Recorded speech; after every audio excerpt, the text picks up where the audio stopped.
Hey, what's going on, guys? It's Turin here, and today, guys, I'm here with another Total War Warhammer online commentary. In this battle, I'm going to be playing Bretonnia against the Empire, so definitely one of the more competitive faction matchups.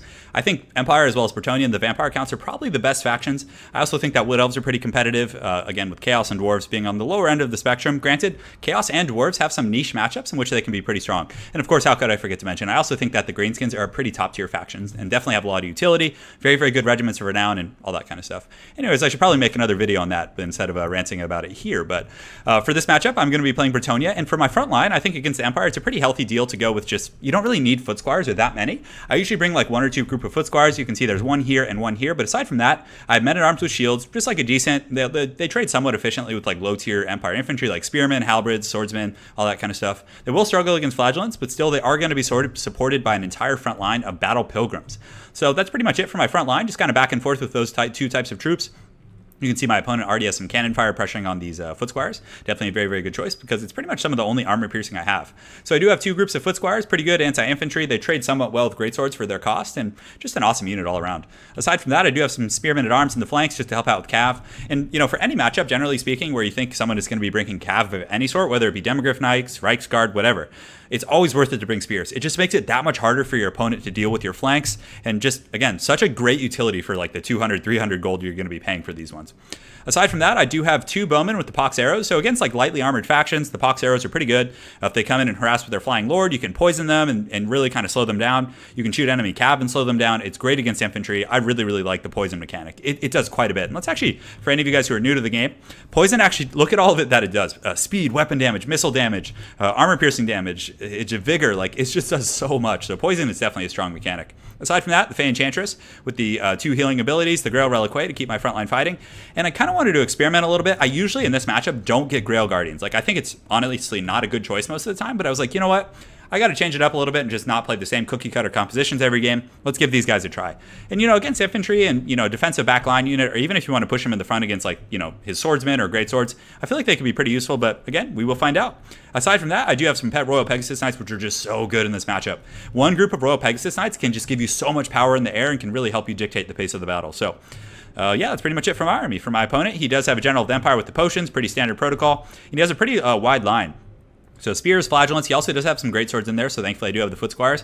I definitely have superiority as it pertains to infantry, but as far as like cav, as well as like his missile presence is very, very strong. He actually has a cannon over here. I believe he has another cannon, so two great cannons. He also does have some handgunners back here, an additional group of handgunners, and a regular handgunner. So no silver bullets, but he was probably trying to cut corners a little bit, and of course the nets of Amnitok are very, very powerful against everyone, especially Bretonnia. So if he has a Flying Lord and you're playing against Bretonnia, you're probably going to assume, hey, the Flying Lord's going to be pressured by Pegasus Knights or any number of kind of, you know, King Lewin or Alberic or anyone like that. So having nets is just essential in my opinion. So very, very well played from my opponent in terms of his army composition. Definitely like it quite a bit. So my forces are pushing up right now. Again, he does have the siege, so he dictates the initiative here. You can see my Grail Guardians are going to kind of posture around, but it's going to be tough because he has like spears on his flanks. He also has handgunners, which are going to do very well against, despite the fact that they have 120 armor, they are going to take quite a bit of damage from the double cannons as well as the, what's it called? The double cannons as well as the handgunner. So my forces are pushing up right here, and we should engage momentarily. Having the Fey Enchantress is also pretty good. Granted, I don't think she's as good against the Empire. I still think she might be like the best pick, but the Mortis Engine effect isn't going to be that good when they're in a wider formation like this. And, you know, I'm kind of wondering if I should have gone wider as well, but again, it's working out okay. I'm getting some good pressure fire here on the General of the Empire. You can see that my Peasant Bowman squads are turning around. He is indeed poisoned, taking his speed down to 69. That's what she said. They're firing in there, doing a pretty good job, and that's some really great pressure, especially considering his only healing is a potion. So good performance from the Peasant Bowman, and, you know, in many circumstances, if it had been like a, you know, different point in the battle, it looks like he did hit me with a cannon there with some friendly fire, but I would have been able to catch him because of the poison. So very, very good stuff.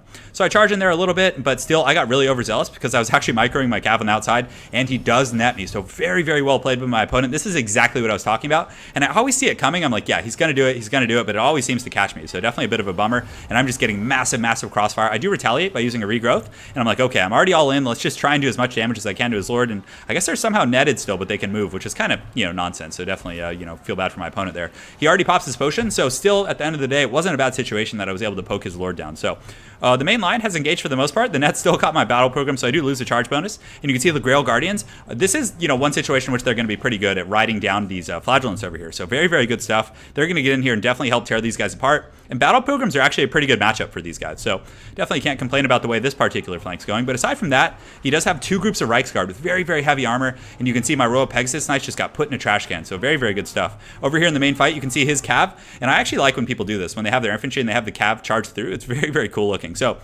his Reichsguard are going to charge in, and they're going to do very well against lightly armored infantry like battle programs and these swordsmen. So again, we're giving and we're taking. He gets a great charge, I get a great charge, and he does a lot of damage here in the front line. And also these are greatswords, and my foot squires actually got put in the wrong area, I believe, if I'm not mistaken. Let's see where they are. So I know, one group of foot squires is over here fighting these greatswords, and the other one is indeed coming to help out. So they will be engaging here, but still the greatsword's in a very, very good place. And my opponent also focusing my Fey Enchantress very, very heavily, and he just has such a scary firing line. You can see I do get a good little bombardment here, does some damage to the spearmen, nothing devastating. I really wanted to get those Reichsguard, but he did a good job of pulling those guys out. So his Lord, though, is in tatters. This was a pretty scary situation for him, and you can see I do have some spearmen at arms. I actually gave them the favor of the Fey, but my opponent, of course, didn't stick around. He is getting poisoned. He's down to less than 2,000 HP, pretty close to his healing cap. Granted, he doesn't have any other healing, if I'm not mistaken, because he did invest only in the Lore of Light. So the Fey Enchantress is hot on his tail. He's getting poisoned, having trouble getting away, and he's actually wavering now. So this was a very, very good situation. Over here, though, my opponent's front line seems to be doing pretty well. The greatswords here trading, pretty evenly, but he still has 58 models against my 31. Also over here, the Reichsguard, and every time I try and go around and pressure his back line, I just get Last Samurai. So over here, the Reichsguard are going to come in and get a pretty good little charge here. You can see my real Grail Guardians having a lot of problems, and they're definitely not meant for cav-to-cav fighting. Granted, they have very, very good combat stats, so it's not going to be terrible for them, but still, they take a lot of damage, and they're having to pull back right away. I believe I was trying to use a regrowth on them, or somewhere over here, and I do pop that regrowth, so I was trying to get them back to my infantry, but those Reichsguard, pretty good combatants. I mean, they have 28 melee defense and 32 melee attack against, it's much higher, so they have 56 melee defense, the Grail Guardians. But for the infantry battle, my troops are doing pretty well. I was able to collapse this flank. Over here in the front, my men-at-arms are putting up a decent fight against some of these Reichsguard, Spearmen, and the Flagellants only have 2 models left, which is very, very nice. So I was just trying to finish off his Lord. I was like, okay, if I can finish his Lord, a lot of his lower tier troops are going to start rallying, but he pretty much took out all of my mobile options, and his Reichsguard are racking up quite a few kills. You can see 57 here. Over here, you can see he does have 29, which isn't a lot, but granted, they were chasing off my Grail Guardians over here.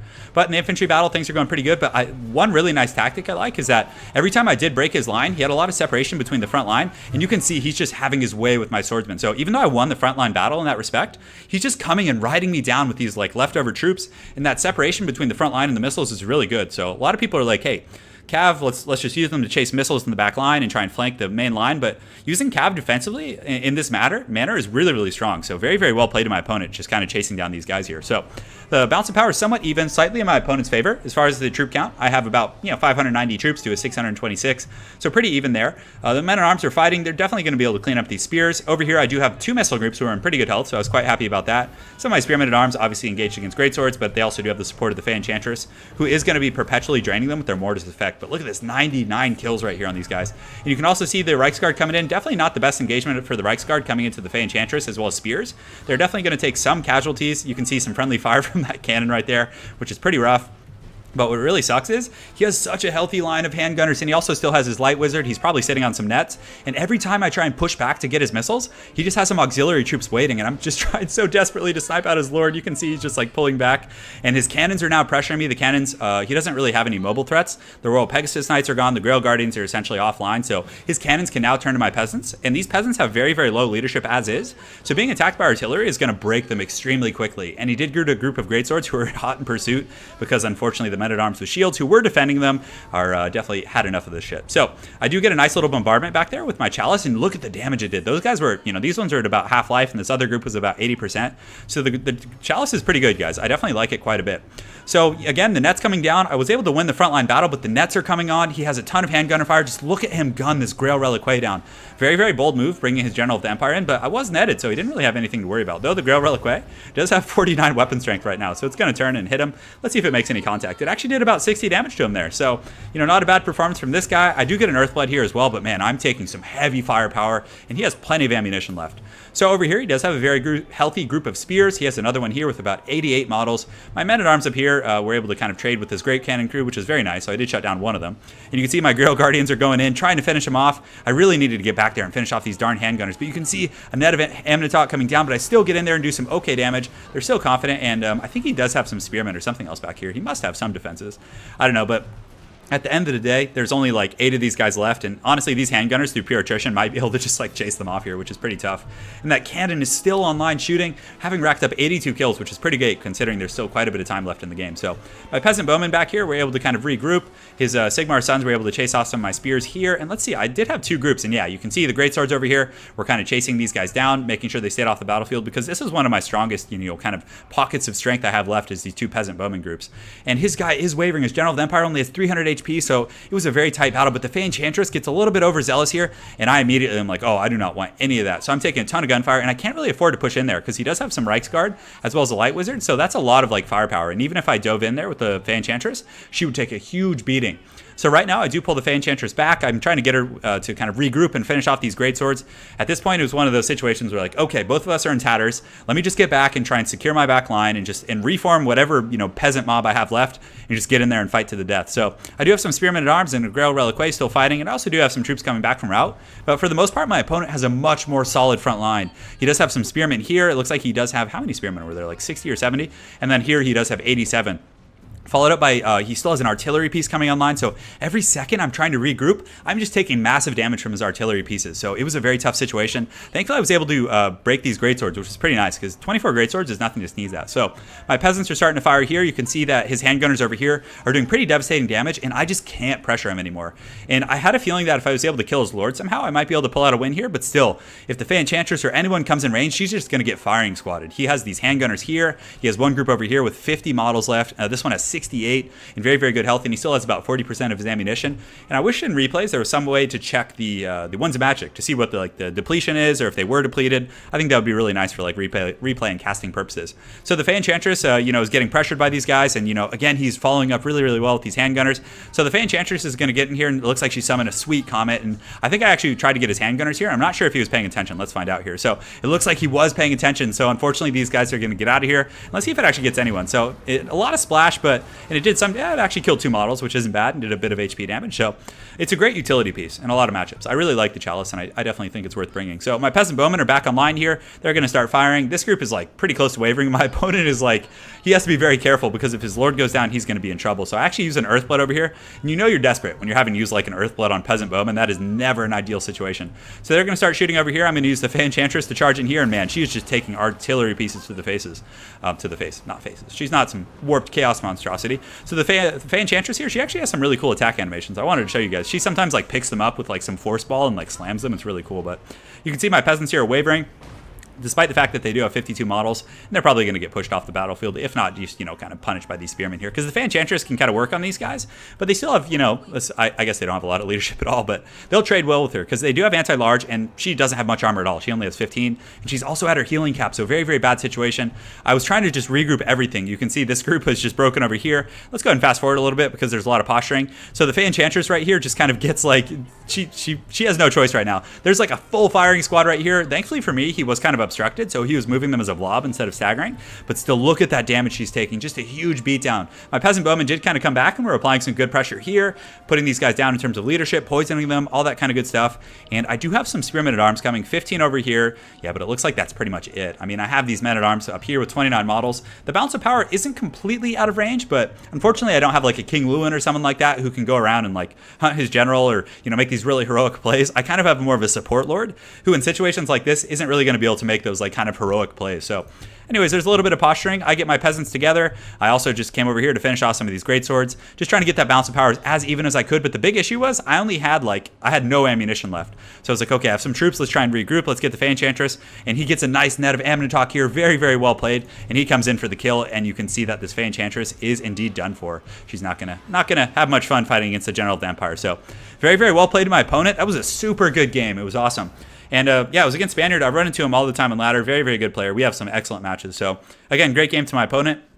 My one critique of my play was the Royal Pegasus Knight screw up in the beginning was really big. And I was like thinking about it before the match started, and I just didn't execute at all.